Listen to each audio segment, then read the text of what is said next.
Welcome to Nikki's Nightmares, where chilling tales come to life. In today's terrifying journey, we venture into some of the world's most haunted cemeteries, where restless spirits, cursed graves, and dark legends refuse to fade with time. From ghostly children who still roam among the tombstones to sinister apparitions, phantom monks, and ancient entities said to stalk the dead, these haunted burial grounds have terrified visitors for generations. As we explore the chilling mysteries of these infamous graveyards, you'll find yourself questioning whether the dead truly rest in peace, or if something still walks among the graves after dark. If you love scary stories, paranormal encounters, haunted locations, and true horror mysteries, you're in the right place. Make sure to like, subscribe, and join me as we delve into the deep, dark, and the mysterious. Cemeteries have always been fertile ground for stories of ghosts, monsters, and things that refuse to stay buried. After all, few places are more closely tied to death than a graveyard filled with hundreds, sometimes thousands, of forgotten souls. By day, most cemeteries appear peaceful. Quiet pathways wind between weathered headstones, memorials stand frozen in time, and history rests beneath every step. Yet not all burial grounds are as tranquil as they seem. Some are marked by dark histories, violent tragedies, and disturbing legends whispered for generations. Others are said to harbor restless spirits, cursed grounds, and unseen forces that linger long after sunset. Even the most skeptical visitors often feel something unsettling among the graves. Perhaps it's the silence, perhaps it's the shadows stretching between the monuments, or perhaps it's the uneasy realization that countless lives and countless deaths are gathered together in one place. Whatever the reason, certain cemeteries have earned chilling reputations that endure to this day. Places where the boundary between the living and the dead is said to be dangerously thin, and where some believe the departed never truly left. The terrifying legends of El Panteón de Belén. Long before it became one of Mexico's most infamous haunted locations, El Panteón de Belén stood as a grim reminder of tragedy. Hidden within the heart of Guadalajara, Jalisco, this historic cemetery was born from death on a massive scale. In the mid-1800s, devastating epidemics and widespread famine swept through the region. Hospitals overflowed with the sick, while the city's burial grounds quickly ran out of space. Thousands perished. The dead accumulated faster than they could be buried. In response, authorities constructed what was then known as Santa Paula Cemetery. Built to accommodate the growing number of victims, the cemetery became the final resting place for countless souls lost to cholera and disease. Some believe that so much suffering left a permanent stain upon the land itself. Today, El Panteón de Belén is celebrated for its striking architecture and historical significance. Yet most visitors do not come for history alone. They come because of the stories. Stories of shadows wandering among the tombs. Stories of voices whispering from empty graves. Stories of spirits who may never have truly left. As darkness settles over the cemetery's aging stone corridors and ornate mausoleums, guides lead visitors through the grounds, recounting legends that have endured for generations. And among all of these tales, none is more famous than that of a small child known simply as Nachito. According to local legend, Ignacio Torres Altamirano was terrified of the dark. His exact age has been lost to history, but many believe he was no more than a toddler when he died in 1882. One stormy night, violent winds extinguished every candle in his room. Suddenly plunged into complete darkness, the child became overwhelmed with fear. The terror was said to be so intense that it caused a fatal heart attack. His grieving family buried him in El Panteón de Belén. But then something strange began to happen. For 10 consecutive days, workers reportedly discovered his coffin outside its grave. Each time it was reburied, it supposedly reappeared. Desperate for answers, his parents came to believe that even in death, their son could not endure the darkness beneath the earth. To comfort him, they constructed a special tomb that allowed sunlight to reach the coffin and placed torch stands around the grave so it would never be left in darkness. Over time, the story spread throughout Guadalajara. Visitors began leaving toys and candy for the child. Paranormal investigators claim to have captured unexplained laughter near the grave. Some report hearing a child's voice whispering, "Do you want to play with me?"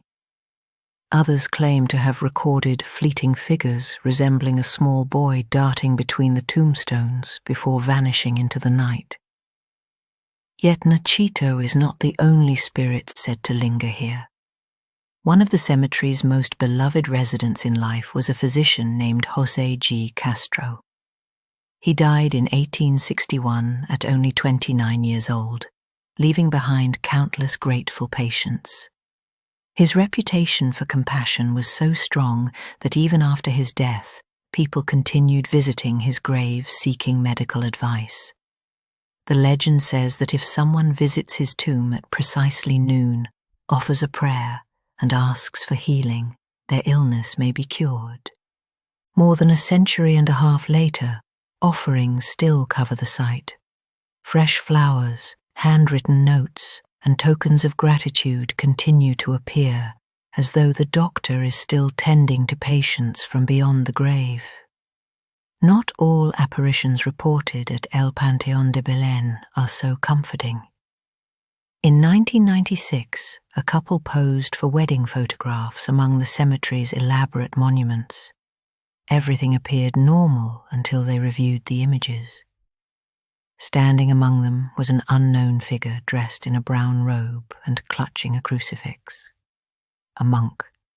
No one remembered seeing him. Years later, in 2002, another visitor reportedly captured a similar figure on video. Once again, witnesses described a robed monk walking silently through the cemetery.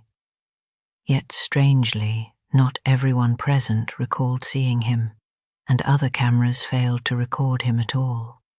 Whether spirit or illusion, the mysterious monk remains one of the cemetery's most unsettling legends. But perhaps the darkest story belongs to a place known as El Árbol del Colgado, the hanging man's tree. Near the cemetery once stood Guadalajara's old civil hospital.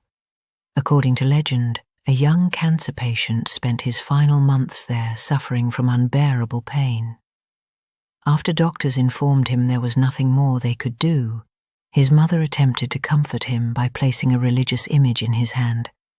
Instead of finding solace, the young man became enraged. That night, he took his own life.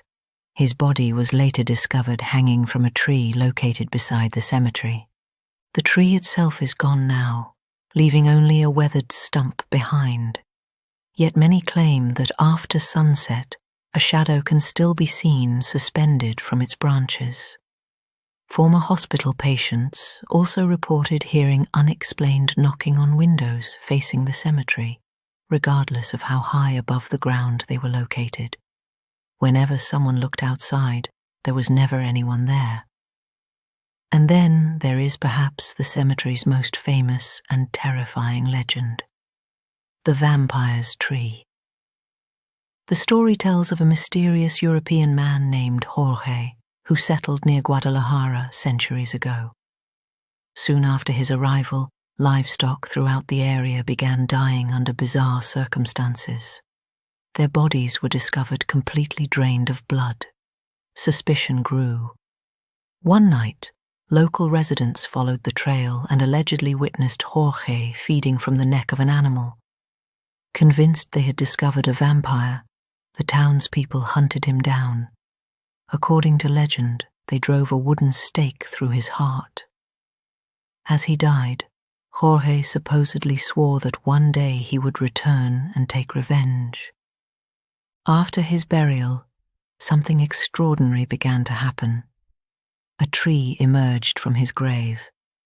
Its roots pushed through the earth, growing larger with every passing year. Some believe the tree itself grew from the very stake used to destroy him. Others say a massive stone was placed over the grave to prevent his return, and the tree forced its way through the cracks. Today, the towering tree still stands over the cemetery, and according to local legend, the day that tree finally falls will be the day Jorge rises once again. Whether these stories are merely folklore or evidence of something far more sinister depends entirely on who you ask. But one thing is certain: when night falls over El Panteón de Belén, the silence feels different. The shadows seem deeper, the air feels heavier, and among the countless graves of those lost to disease, tragedy, and time, many believe some of the cemetery's residents are still wandering its pathways, waiting patiently for the living to pass by. Inside Scotland's most haunted cemetery. Edinburgh, Scotland is a city where history seems to linger in every shadow. Ancient stone closes twist through the old town like forgotten veins. Towering castles watch silently from above. Beneath the streets lie hidden vaults filled with centuries of secrets. Yet among all the haunted places scattered throughout this historic city, few inspire as much fear as Greyfriars Kirkyard. To many visitors, it appears to be little more than an old cemetery. Weathered gravestones lean at strange angles. Moss creeps across centuries-old monuments. Ravens perch silently among the branches overhead. But according to countless witnesses, Greyfriars Kirkyard is far more than a burial ground. Many people have entered these grounds out of curiosity. Some claim they left injured. Others insist they were attacked by something they could not see. Greyfriars Kirkyard was established in 1562 after Edinburgh's older burial grounds became overcrowded. Originally located on the outskirts of the city, the cemetery was eventually surrounded by homes and businesses as Edinburgh expanded. The kirkyard takes its name from a Franciscan friary that once stood nearby, where monks wore distinctive grey robes before the friary was demolished in 1560. Today, it serves as the final resting place for many notable figures from Scotland's past and attracts visitors from around the world. Most tourists who enter the cemetery make their first stop at a small and modest grave. It belongs to Greyfriars Bobby. The loyal Skye Terrier became a legend after the death of his owner, John Grey, a local police officer in 1858. Bobby was only 2 years old when his master passed away, yet for the next 14 years he reportedly remained near John's grave. Rain, snow, bitter Scottish winters, none of it drove him away.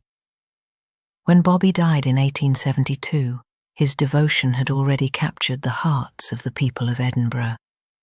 Today, a monument and statue commemorate his loyalty, and visitors often leave toys, balls, and sticks in his memory. It is a touching story, a rare moment of warmth within a place otherwise consumed by darker legends. As visitors continue deeper into the cemetery, they often notice something unusual. Several graves appear to be locked inside iron cages. At first glance, they look like prison cells for the dead. The truth is almost as unsettling. These structures, known as mortsafes, were installed during a time when grave robbing was a profitable business. Medical schools desperately needed cadavers for anatomical study, and freshly buried bodies became valuable targets.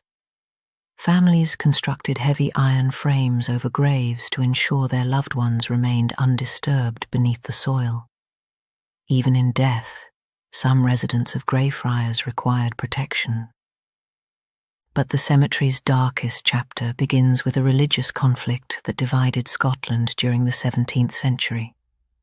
The Covenanters were devoted supporters of the Presbyterian Church of Scotland. In 1638, many gathered at Greyfriars Kirk to sign the National Covenant, pledging to defend their faith against attempts to impose unwanted religious reforms. For a time, they held considerable influence. Eventually, however, political turmoil and civil war turned the Covenanters into enemies of the Crown.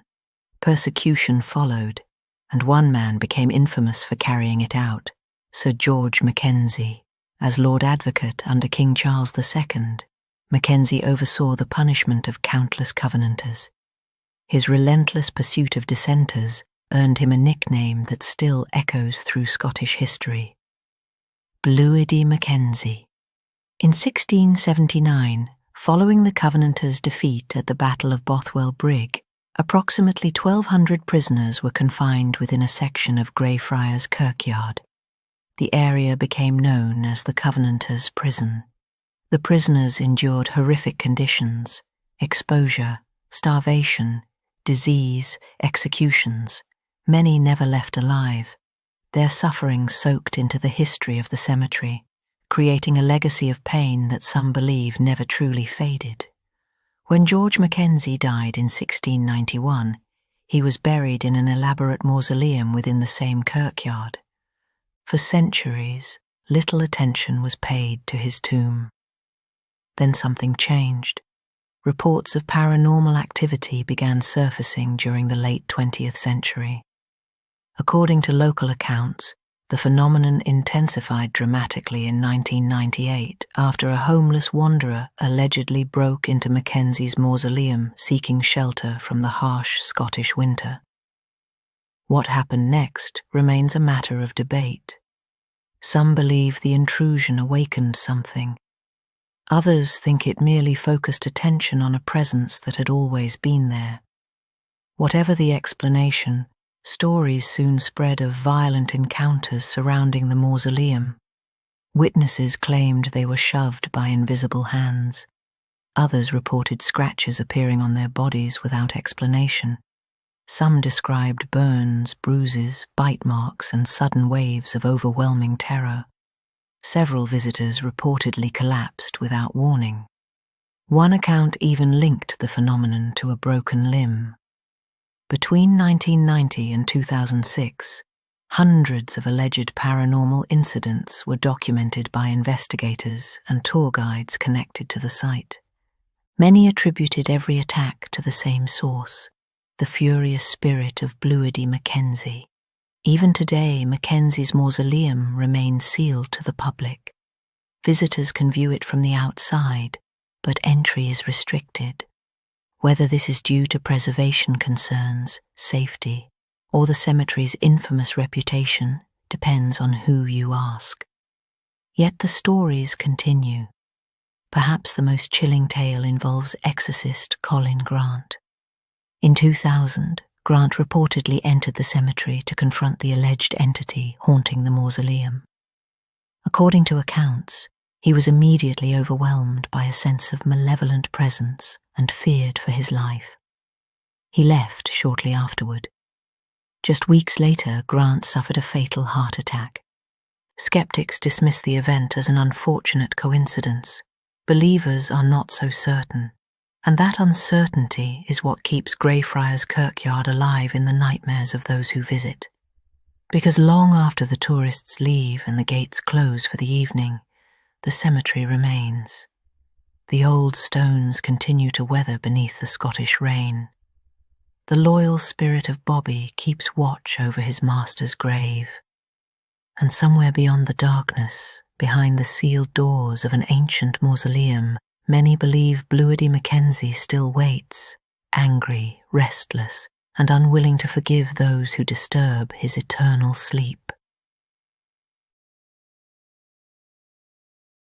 Highgate Cemetery's darkest secret. Few places in England blur the line between history and horror quite like Highgate Cemetery. Hidden among the quiet streets of North London, behind towering trees and weathered stone walls, lies one of the most beautiful cemeteries ever built. By day, it is a place of Gothic architecture, famous graves, and Victorian history. But when darkness settles over its winding pathways, Highgate becomes something else entirely. A place where ghost stories refuse to die, a place where whispers linger among the tombs, and a place where many believe something ancient still roams beneath the shadows.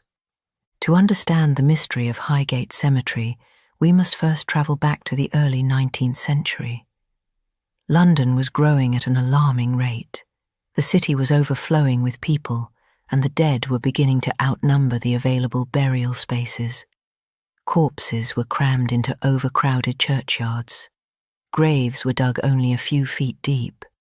The smell of decay drifted through narrow streets and alleyways, creating a serious public health crisis. Something had to be done. Parliament approved the construction of 7 large private cemeteries around London. These burial grounds would later become known as the Magnificent Seven. Among them was Highgate Cemetery, which opened in 1839. From the moment its gates welcomed visitors, Highgate was unlike any cemetery that had come before it. Wealthy Victorian families paid large sums to secure burial plots among elaborate Gothic monuments, grand mausoleums, and underground vaults. Visitors passed through the imposing Egyptian avenue, lined with massive stone chambers designed to house generations of the dead. Nearby stood the Circle of Lebanon, a ring of tombs surrounding a magnificent cedar tree. Beneath terraces and pathways stretched vast catacombs capable of holding hundreds of coffins. It was a city for the dead, and in time, many of London's most notable figures would find their final resting place there. Scientists, politicians, philosophers, entertainers, and aristocrats filled the cemetery's grounds. Among them were Michael Faraday, George Michael, members of Charles Dickens' family, and perhaps most famously, Karl Marx. Yet beneath the beauty of Highgate's architecture lurked a more unsettling reality. Victorian burial practices often required coffins to be sealed with lead to prevent the escape of decomposition fluids and gases. But as bodies decayed, pressure sometimes built inside the airtight coffins. Occasionally, that pressure became so extreme that coffins exploded. Workers eventually developed a disturbing solution. Holes would be drilled into the coffins and pipes inserted to release the trapped gases. The escaping fumes were then burned away with an open flame. Even in death, Highgate possessed an unsettling atmosphere. As the 20th century progressed, the cemetery's fortunes began to decline. Families moved away. Maintenance costs increased. Fewer people purchased expensive graves. Eventually, the income dried up. By 1960, Highgate Cemetery was bankrupt. Nature reclaimed the grounds. Trees burst through pathways. Ivy consumed monuments. Graves vanished beneath dense vegetation. Entire sections of the cemetery became inaccessible beneath a tangled wilderness of roots and stone. The abandoned landscape soon attracted rumors. Locals began reporting strange figures moving through the darkness. People claimed to see individuals dressed in black cloaks wandering among the graves at night. Others spoke of mysterious ceremonies and occult rituals taking place deep inside the overgrown cemetery. Then the sightings began. One motorist whose vehicle had broken down near the cemetery reported seeing a terrifying figure with glowing red eyes staring at him through the gates. Another witness claimed he was attacked by a strange creature emerging directly from the cemetery wall. According to his account, the being vanished the instant approaching headlights illuminated it. Soon, stories flooded local newspapers. Witnesses described a spectral cyclist gliding silently past the cemetery entrance. Others reported seeing a tall man wearing a top hat wandering among the tombs. One of the most chilling apparitions was known simply as the shrouded figure. Witnesses described a woman standing motionless among the graves, her face hidden as she gazed endlessly toward the sky. Anyone attempting to approach her would watch in horror as she vanished, only to reappear farther away, continuing the same eerie ritual. Then there was the ghost of a frantic old woman racing between graves, desperately searching for children she was said to have murdered long ago. Visitors also reported hearing phantom footsteps, distant whispers, bells ringing in empty sections of the cemetery, and piercing screams that resembled the legendary wails of a banshee. But none of these stories would make Highgate famous. That honor belonged to something far darker, the Highgate vampire. According to local legend, the creature was once a medieval nobleman from Romania who practiced black magic during his lifetime. After his death, followers supposedly transported his remains to England and buried him on land that would later become Highgate Cemetery. For centuries, he slept undisturbed. Then, according to the legend, occult rituals performed within the cemetery awakened him. Witnesses described seeing a towering dark figure moving silently among the graves. Temperatures supposedly plummeted in his presence. Watches stopped, clocks failed, and fear spread rapidly throughout London. By the late 1960s, the vampire legend had exploded into a media sensation. Self-proclaimed vampire hunters descended upon Highgate Cemetery after dark, armed with crosses, wooden stakes, and an unwavering belief that evil lurked beneath the tombs. Graves were broken open, coffins were disturbed, bodies were mutilated in desperate attempts to destroy the supposed creature. The hysteria reached its peak after two rival occult investigators became obsessed with finding the vampire. David Farrant claimed to have witnessed a mysterious grey figure near the cemetery in December of 1969. Another occultist, Sean Manchester, publicly declared that he would destroy the vampire once and for all. Their feud quickly became national news.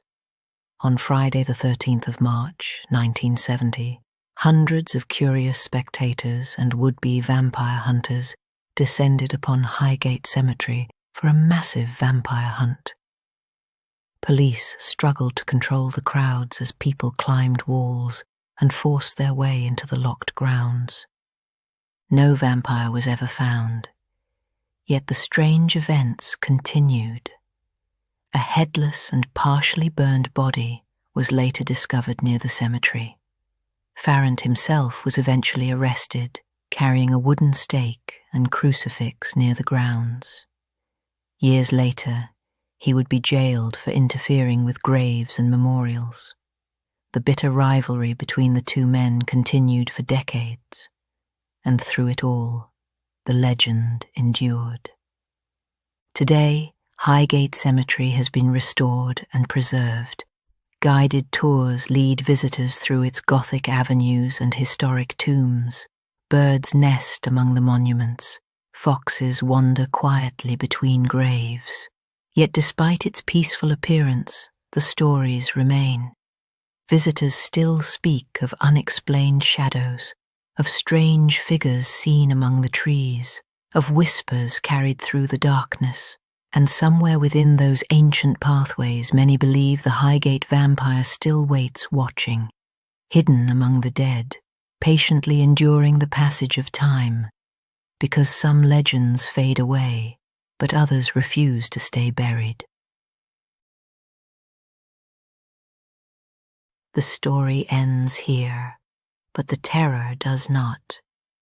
Join me again, like, comment, and subscribe if you dare.